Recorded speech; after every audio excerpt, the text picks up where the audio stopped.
ये क्वेश्चन है, इसके अंदर ने ये रॉड्स दे रखे हैं। ये रॉड है एक, ये रॉड है दूसरी, ये ऐसे है और ये पिवोट कर रखी है और ये मास को नीचे वो इक्विलिब्रियम पे है ये सारे। ठीक है, तो हमें बताना है कि M1 और M2 का रेशो क्या है, या G1 G2 का रेशो क्या है, जो भी मास वगैरह पूछ रखा है। ठीक है, दे रखा है कि ये लेंथ 1 है, ये लेंथ 2 है, ये लेंथ ट्वाइस है इस लेंथ के, और पूरा का पूरा सिमेट्रिक है और शुरू के अंदर ये स्क्वायर बन रहा है। ठीक है, तो ये पूरा क्वेश्चन है। तो इस क्वेश्चन के अंदर देखो, यदि आप फोर्स बैलेंस करने का प्रयास करेंगे तो फोर्स बैलेंस करने के बाद आपको यहाँ पे एक एम्बिग्विटी दिखेगी। आपको ये दिखेगा कि आपने यहाँ पे टेंशन मान ली पूरे इसके अंदर, पुली के अंदर। पुली आपको मासलेस दे रखा है, तो यहाँ पे टेंशन मानी, यहाँ मानी, तो यहाँ पे आपको नॉर्मल मानना पड़ेगा ताकि ये ओवरऑल बैलेंस हो पाए चीज़। यहाँ पे नॉर्मल माना, यहाँ पे टॉर्क बैलेंस करने गए तो भाई यहाँ बैलेंस करोगे तो यहाँ का नॉर्मल और जी, तो यहाँ का नॉर्मल एक एक्स्ट्रा आएगा। इस नॉर्मल को हटाने के लिए इसके अबाउट बैलेंस करोगे तो यहाँ का नॉर्मल एक्स्ट्रा आएगा, और अगर इसके अबाउट बैलेंस करोगे तो भी 3 वेरिएबल बनेंगे। फोर्स बैलेंस इक्वेशन लगाओगे तो भाई यहाँ के नॉर्मल का आपको अंदाज़ा नहीं, यहाँ के नॉर्मल का अंदाज़ा नहीं। 3 इक्वेशन बनाओगे, 4-5 अननोन रहेंगे, इक्वेशन सॉल्व नहीं होएगी। फोर्स मेथड यहाँ पे काम नहीं कर रहा। तो यहाँ पे हम लगाएंगे वर्क पावर एनर्जी अप्रोच। अब वर्क पावर एनर्जी अप्रोच क्या है? वो ये अप्रोच है कि भाई देखो, du/dx इक्वल टू 0 होता है इक्विलिब्रियम वाले स्टेट पे। ये हमने बहुत बहुत बार देख रखा है। जो पोटेंशियल एनर्जी और इसका ग्राफ बनेगा एक्स का, उसका जो डेरिवेटिव वो 0 होएगा इक्विलिब्रियम पे। अनस्टेबल है मतलब कि वो मैक्सिमा है, स्टेबल है मतलब मिनिमा है। ये हम देख सकते हैं, हल्का सा ऊपर गया वापस आ गया तो स्टेबल है, नहीं आया वापस तो नॉन स्टेबल। तो ये चीज़ देख सकते हैं।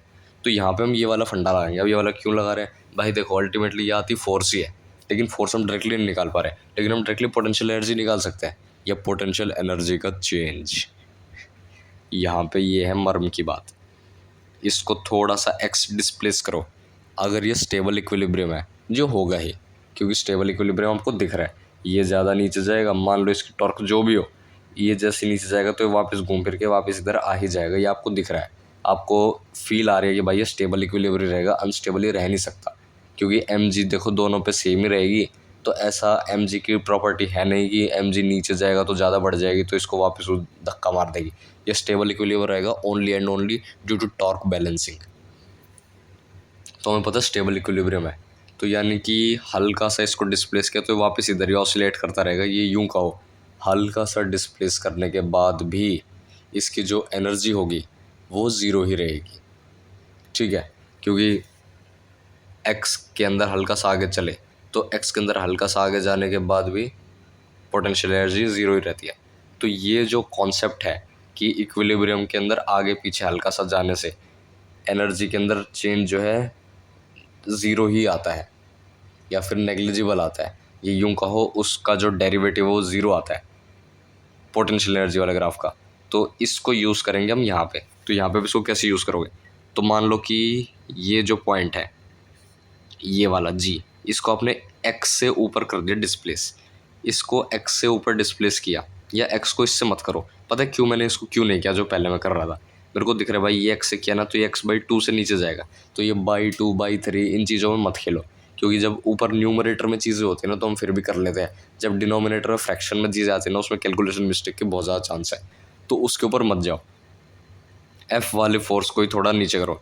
थोड़ा सा एक्स जो है ना वो पॉइंट एफ को मान लो ये नीचे जा रहा है, तो अगर यदि ये एक्स से जा रहा है तो ये जो पूरी कैची है ऊपर से, क्योंकि देखो ई तो फिक्स है, ई ऊपर कनेक्टेड है, तो ये जो पूरा ये वाला है ये एक्स से नीचे जा रहा होगा, ये एक्स से नीचे जा रहा होगा। और एक और बात, ये एक्स से ऐसे ही नीचे नहीं चला जाएगा कि हमारा मन किया और हमने खींच लिया।